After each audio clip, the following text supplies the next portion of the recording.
हमने भी जो पाया वो भी ऐसे ही पाया। रोज कोशिशें की, रोज बैठक की, और इसी भरोसे से बैठे कि आज तो होगा, और ऐसी कई रातें गुजरी कि कुछ ना हुआ। और हो सकता है आपको यह बात समझने में थोड़ी कठिनता हो, पर हमारी अपनी हम बात आपको बता रहे कि लगभग हमको साक्षात्कार की वार्तालाप करने में 12 साल लगे थे। 9 साल में सिर्फ एक बार दिखाई पड़े थे वो हमारे गुरु, और इतनी कुछ 40 या 42 मिनट की हमारी बात हुई थी।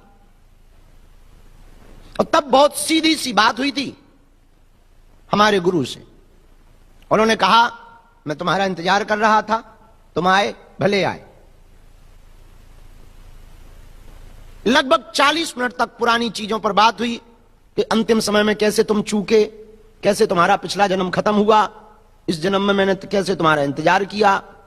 और हमारे दादा से यह बात हमारे गुरु ने तब कह रखी थी जब हमारा जन्म नहीं हुआ था कि राम कृपाल गर्ग का जो बड़ा वाला बेटा होगा वो मुझे चाहिए। और जब हम हुए तो बाल्यकाल से ही हमें पकड़ा गया। उस घटना के बाद लगभग हमको फिर 12 साल लगे संवाद स्थापित रखने में अपने गुरु से। अब आप सोचिए जरा उस आदमी के बारे में कि अचानक आप पहली बार धाम जाएं और आपकी हमसे बात हो जाए, और दोबारा फिर आप 12 साल जाओ तो बात ना हो। तो या तो पहली वाली मुलाकात आपको बेकार लगेगी, इससे बेहतर तो होती ना। अब हो गई तो उन्होंने कहा था ऐसा करो ऐसा करो, अब वो हम कर भी रहे, अब गुरुजी मिल नहीं रहे।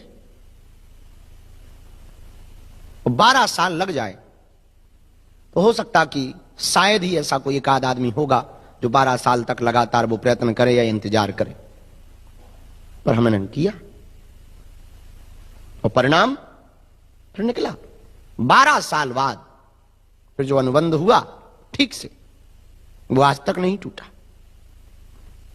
अभी भी नहीं टूटा। अब जब जरूरत पड़ती है तब टेलीफोन जैसा काम हो जाता है।